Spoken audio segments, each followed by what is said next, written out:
Is the language of Hebrew a modern-day miracle, or is it just a coincidence? Hi, my name is Cody Archer, and I'm glad that you are joining our conversation today here on Revive Live.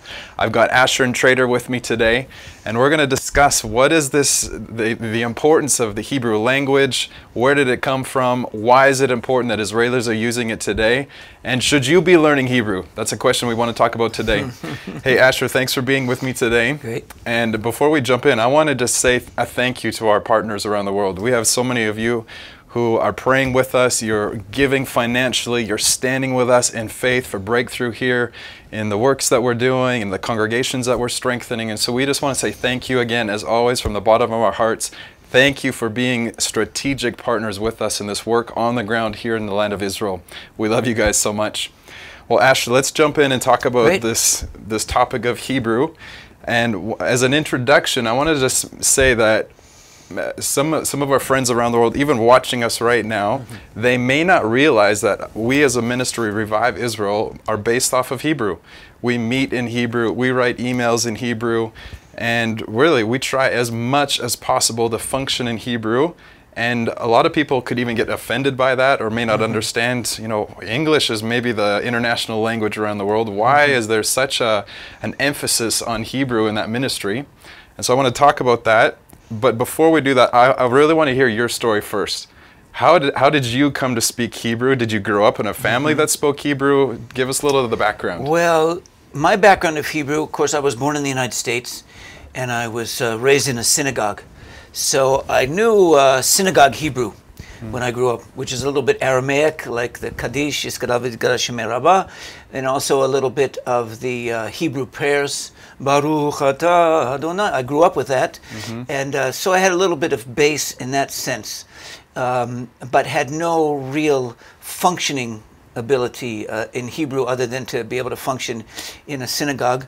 Okay. And then when I came to faith in Yeshua, and that raised up into me a desire to know the scriptures better. So I wanted to learn Hebrew about the scriptures.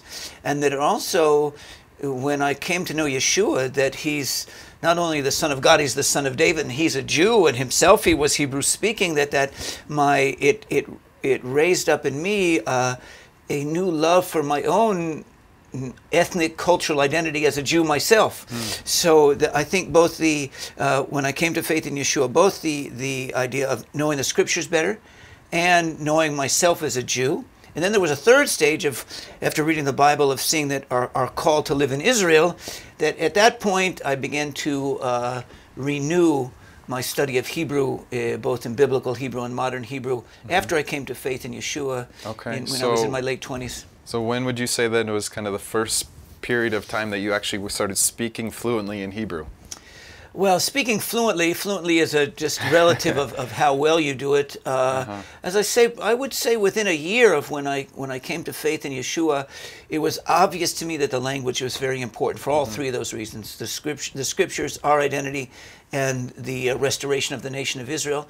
And so we just immediately started learning and speaking the best we could. Yeah. I started learning in the United States, and then when we came here, it was difficult as a new immigrant. When we came here, pretty much the first week, I sat down with all my family and said, well, this is the last word we're going to say in English as a family. Wow. So we turned to be a Hebrew speaker, and we began to just use Hebrew around the home. Wow, that's a difficult transition, and it's a difficult transition for a family. Yeah. But I happen to believe technically that the best way to learn a language is total immersion. So we just went for it, and so thank God all of our family is totally bilingual now. So it's nice. But for us as a family, and for everything we do at Revive Israel, at Ahavat Yeshua Congregation in Jerusalem, and Tiferet Yeshua in Tel Aviv, and everything we do in life and ministry here in Israel is all pretty much done in Hebrew. Yeah. So now when people throw around this phrase, Hebrew is a modern-day miracle language, where does that come from? Why do people say that? Well, first of all, there's just the historic fact that Hebrew was not used as a spoken written language for almost 2,000 years. It was always there in the prayer book. It was there in some classical writings and some rabbinic writings, but it wasn't a popularly used language until just say 150 years ago. Really, 1881 was when it was really started to be spoken of as a regular modern language. So that's never really happened before. The language came into existence and then went out of existence for 2,000 years and came back. Now, for those of us who are believers in Yeshua, that also hits an obvious biblical paradigm for us, is that Yeshua was dead for 2 days and rose on the third day, and that the Hebrew language was alive when he was alive, and then dead for 2 days, 2,000 years, and has come back to life. We see in that a pattern of the death and resurrection, just as the nation of Israel went into 2,000 years of exile and came back. We see that part of the same pattern. And even another miracle, which is the pattern not only with the people of Israel going into exile, dying to their own nation, coming back, the language being revived, but it's also amazing that in the church, in the ecclesia internationally, that there was a lot of speaking in tongues in the first century, and to a large degree it went out of use and just started coming back into being at the beginning of the 1900s, the beginning of the 20th century, and it was exactly the same time that Hebrew came back into being. Now you could say, well, that's just a coincidence, but as we look at it, that both the nation of Israel dying and coming back to life, the gifts of the Spirit in the church dying and coming back to life, and seeing that pattern in Yeshua dying, we see that all together as this overall pattern: Israel, the church, Yeshua, and the Hebrew language being part of this life, death, resurrection pattern. And so it's kind of exciting for us. So there we do feel, for us, it's not just learning another language. I mean, we like languages here. We have a lot of different people speak many languages here. But there's something special about learning a Hebrew. You feel like this isn't just another language. This is a miracle to learn this. Yeah, that's really good. Now let's transition into a little bit more modern day. One of the emphasis you have put into our team is, guys, we have to speak in Hebrew. Even if there's one Israeli that's in the room, we're going to speak in Hebrew and translate to all the other languages. Why do you put such an emphasis on that? Well, there's many reasons for that. But let's just start off with the first thing. The things that surprises people because they look at language as a convenience. And we say, we don't speak Hebrew because it's a convenience. It's not convenient. It's inconvenient. We speak on principle. We speak it because of faith, and there are purposes for positive purposes for the kingdom of God. So we speak Hebrew on purpose, by principle, to do that. Now that doesn't mean that we don't allow other languages around. For instance, here's something very interesting. When you look at the first community of faith that started in Acts chapter 2, what it seems to me is that as you read Acts chapter 1 and 2, that there was a group of around 120 people that were Yeshua's immediate disciples. As far as I can tell, they were all 100% Hebrew speaking. Most of them were from the Galilee. Maybe not all of them, but maybe 90% were from the Galilee. And they were there, and when they were touched with this supernatural experience and started speaking in tongues, there surrounded them the people that had come up to Jerusalem for the holiday, people of many, many, many different languages. And they all formed this community of faith. So what did that mean? In this community of faith, there was an inner core of 120 people that were primarily Hebrew speaking, and then there was a larger core of maybe even 3,000. Even if half of them went back home, maybe even 2/3 of them went back home, there was still another larger group around them that was mostly Greek speaking or speaking languages from every other country. Now I look at that and I said, well, what happened? It seemed to be that what they were doing was leading the meetings in Hebrew, praying and teaching. And then when they went to do some of the business, the diaconate thing, and then they had to deal with translation. So we're trying to follow that same pattern, that same balance, that there's an inner core that leads the teaching and the prayers in Hebrew, and yet we're open. Today you don't have to speak in tongues at every meeting, but we can also have translation in the headphones. But we have that give and take between a Hebrew core and an international multilingual thing. Now, if you have only Hebrew, you miss the multilingual connection. connection. But if you have only other languages, you miss the Hebrew core. Yeah. So it's kind of like dancing with only one partner. It doesn't Yes. work. So I see that beautiful give and take between the two. Yeah. And that's what we do that on purpose here. Yeah, which it doesn't always feel beautiful, to be Well, honest. for sure. I guess There's when a husband and wife dance, it's not always beautiful yeah, either. But especially if it's me. That's good. But it is beautiful in the sense Yeah. that there may be some awkwardness and some technicalities of how Right. you maintain Hebrew. That's what I mean. But Yeah. there is an immediate beauty when we study almost any topic every single day here, to be able to share insights from the law of Moses, from the prophets of Israel, and even from the New Testament that we have translated from Greek back into a modern Hebrew, Yeah. and understand where that was probably the language that they were speaking. Yes. There's so many insights scripturally that come out. It's amazing. And when you compare those insights with then the international languages or the Greek languages, then you get a double. That really is exciting. It doesn't matter how awkward you are when you're speaking it. Yeah, that's a good point. I'm just thinking right now, as a younger believer, I'm reading through, I believe it's in Luke chapter 1, and it's talking about this, the angel Gabriel is telling to Mary, you shall call your son Jesus. And I read this in English. Right. And I'm sitting there reading like, what does Jesus mean? What is so significant about this name? And it wasn't until later when I found out what it means in Hebrew that word just completely came alive to me. So is there some other examples in Scripture where you see... Actually, what the amazing thing is that, of course, people sometimes ask me when I write articles, and I'm quoting something from the Law and the Prophets, they ask me what translation you're using. I said, I'm not using a translation. I'm going from the original. I'm translating myself and from the Old Testament. And then from the Greek New Testament, we're using a modern Hebrew that almost all the Israelis use a modern version of it. Now, that one, the original course in the New Testament is Greek, but translating it back into Hebrew means that most of the people that wrote the New Testament were Hebrew speakers, and that they're quoting things from the Law and the Prophets even when it's in Greek. So I could throw out 1,000 examples without even thinking, but let's just start with what you said. One is Yeshua. They called his name Yeshua because the word lehoshia means to save. Yeah. And Yeshua means Yehovah Yoshia. So it means Jehovah saves. So it means, so when you see that, and it's obvious when you read it, when you look at a word like Immanuel, else his name would be called Immanuel. Well, Im is with, Anu is us, El is God. Immanuel, God is with us. So it becomes very obvious. Now, those are two very accessible words. Right. But it really goes into every sense. One of the things that I've found that's also nice about reading even the New Testament in a Hebrew version is that there are so much of the New Testament is quoting scriptures. And if you're reading it just in Greek or English or a foreign language, you might not catch the quote it's being quoted, but when you read it and reconstruct it in Hebrew, it's obvious what's being quoted. I was just reading this morning that when Yeshua is standing in front of the high priest, and he says, are you the Messiah?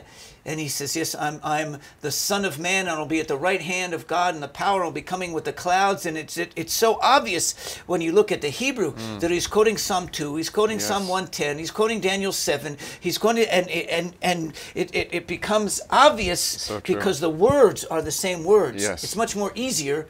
It's much easier to see the connection with it. Yeah, I've seen that as well from some of the prophecies, even from Moses, about the prophet will come and you need to listen to him.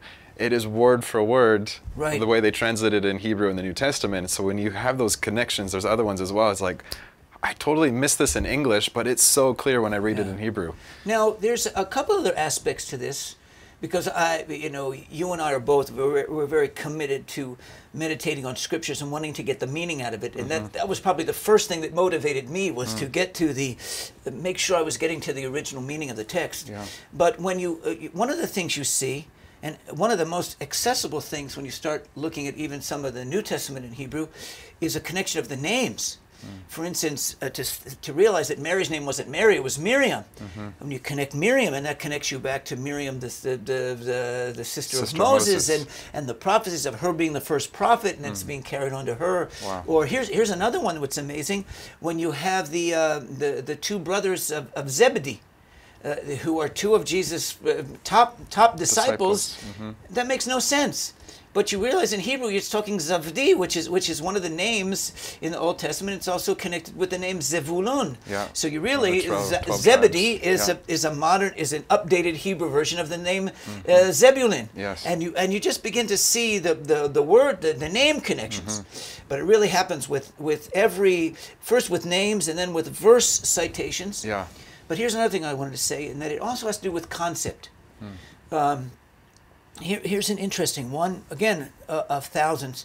One of the themes of the new covenant, the New Testament, is that the disciples saw themselves as a group of people of whom Yeshua was their Messiah. Now, in Hebrew, Messiah also means king. They saw him as their king, and they were his group, his inner core of his coalition, his cabinet members, and they were looking to make him king. And they come out there, well, are you now going to restore the kingdom to Israel? They were looking to make him king right now. Now, there's a concept in Hebrew, which I can't even find a word for it in another language. It's lahamlich. The king is melech, and to make someone a king is to lahamlich. And so there's this concept there to make someone a king. Yeah. Which I can't even find the concept anywhere else. No. But and you realize that this is going through their thoughts. It's a foundational concept of the new covenant. Of they're looking at Yeshua as their king, and they're seeing their role is to help him become king. That concept isn't even there in any other language. It's not even there in theology. So it's so those are the kind of things that you get. I would say just another thing that when you look at the kingdom. And you're immediately all the verses about the kingdom, and you're associating them with David and Solomon and the prophecy of Isaiah of the kingdom coming across the earth, and there's such an immediate association of what that word kingdom means when you're looking at the Hebrew. So what we want to say, it's not just names, it's not just verse locations. We're trying to understand a Hebraic way of looking at the whole scriptures, not only the law and the prophets, but also looking at the new covenant. That's great. You know, friends, I'm sure as you're watching, you're thinking, man, I think I need to learn Hebrew. But I think one of the things that does make our team unique is when we send out our content to you and the nations, whether that's in books, whether that's in blog posts or videos, or we're giving some updates about what's happening in the news, it's coming from a local team where our team speaks Hebrew. We're having our finger a little bit on the pulse of what's happening in the news going around in Israel, and often we're finding a big difference when what's being spoken about in the news here in Israel in Hebrew, but it's not being communicated in English and lots of other languages. So there's even a difference and a variances in those two things. And so when we send out our content to you, you got to know that there is a difference to it because it's rooted in the land of Israel. It's from a team that speaks Hebrew, that has an idea of what's happening here on the ground. And so I want to encourage you, if you're not receiving our weekly update, would you go to our website, reviveisrael.org, and there'll be a place there where you can sign up and receive this, not only in English, it's translated into over 14 different languages, and I know it's going to bless you. Now, Asher, I want to just ask one more question before we come to a close here. For those people who are watching right now feeling maybe I'm a lesser than Christian. I don't speak Hebrew, I don't speak Greek, those guys in Israel do, am I less than, and I even think of my own story. Right after I got married, Liat and I sat with you, and one of the things you said to me was, Cody, learning Hebrew is very important, and it's going to be like you getting into a pool. I'm here with you right now. I'm helping you get in the pool, but you are going to have to swim all the way to the other side of that pool. I'll walk around, and I'll meet you, and I'll be there to pick you up and pull you out when you've learned the language, and we can start really working together and partnering together. And that pool is different lengths for different people. For me, it took a good solid 2 years of just headache after headache. 2 years is quick, though. Well, you have a native Hebrew speaking wife, and so yes. 2 years is very short. Right. For most people, it's much longer than that. To be more honest, it was probably more like a 5-year process where I finally started feeling really comfortable in the language. But what would you say then? What advice would you give, first of all, to someone wanting to learn the language, and what also would you say are people kind of missing out because they don't speak Hebrew? Well, first of all, let me take it on the denial of that. Nobody is better because they speak any language. We're all absolutely the same. Nobody's better because they speak English or Hebrew. Or a lot of people that have Hebrew as their background don't speak English feel secondary because most of the international communication is in English and the international commerce is in English. So you say, so no language is any better. Number one. Number two, although we speak of Hebraic roots of the faith, We need to understand that the Bible was written half in Hebrew and half in Greek. And there was a reason for the Bible being written in Greek.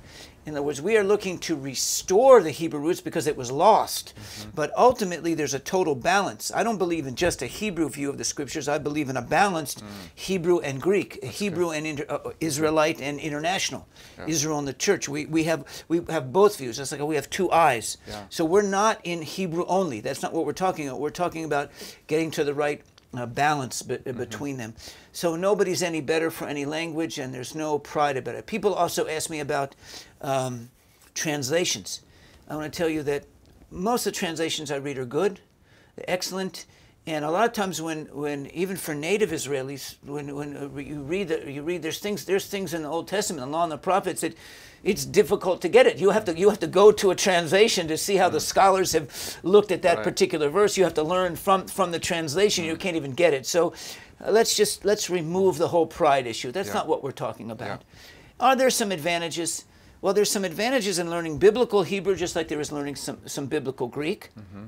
And that is that, yes, of course, you can look at some things in the original text. You can get some meanings coming out of it. But those additional meanings are 5% or so. And all the translations are good translations, and you're not missing that much from it. But there is an enrichment that you get. And then, of course, also for us here is that in any nation of the world, when you talk to the people in their language, you're making a connection with them much better. So, if you were in China, you would want to speak Chinese. If you were in South America, you want to speak Spanish. Their mother tongue. Yeah, their mother tongue. So I was it was interesting. I was noticing here that in Acts 21 and 22, the Apostle Paul turns to the crowd and he speaks to them in Hebrew. And when he starts speaking to them in Hebrew, all of a sudden they start paying attention because they say, "We thought you were a Greek speaker. Well, you're speaking Hebrew to us. We want to know that." And then amazing, after in chapter 26, he has a vision, and Jesus comes to him, Yeshua speaks to him in Hebrew. It says there, Yeshua spoke to him in Hebrew. So there is that aspect of us wanting to be involved in it. But they're not just the text view, but the ability to communicate with our own people. And as you mentioned, understand what's going on in the news, understand what's going on in the government. Israelis, for instance, love to argue. When you see it in the news in another language, you don't get to the degree in which they're arguing with one another ahead of time. The whole culture, but that could be true for any language. But it is important for us, as it would be in any nation, the remnant of faith in that nation needs to be rooted in the culture, the land, the geography, the language. Of course, is an essential part of that. And in some ways, God defines people groups by languages. He says in every tribe, tongue, and nation. So the language is about maybe 25% of how you define a people group. So we want to be involved in that. Really good. Now, you said, how do you learn it? I would say this: you don't want to be as frustrated, and you don't want to feel second class. What I would suggest to anybody is you can come into a language from different ways. One thing that could be acceptable for anybody is if you want to learn, if your goal is to be able to understand the Bible, the Hebrew Bible, the Law and the Prophets a little better, you can get a bilingual Bible and just start comparing words one at a time, and you can get an insight from it. I do that with Greek. I have a Greek friend, a member of our team, Greta, and I ask her about Greek words in it. I don't know much Greek, but I enjoy getting a little understanding of it. You can learn to understand a little bit. If you want to come over here and say hello to people, you can start learning a little bit of modern Hebrew, but any language, any language in the world, you learn it one word at a time. You can never learn two words at the same time. You learn one word. And so it's an enrichment, it's fun, it's a miracle of God, and it's us bringing the gospel back to our own people, the kingdom of God, and being involved in this. For us, the language is part of the miracle of God's restoring our people in this day. Amen. Wow, that's great. Thank you, Asher, for your time today. Great chatting with you as always. Pleasure. And thank you guys also for joining in on our conversation today. I'm sure this is helpful and interesting for you. Would you take a second and like and share this broadcast? And also, if you have any questions you would like to ask Asher, I want to really focus on that throughout the rest of this year, 2019. Send in your questions for Asher. I want to compile them, and we're going to have some times where I'm going to ask Asher your questions and hopefully get some great answers from him. So thanks, guys, for joining us. We'll see you next week on Revive Live.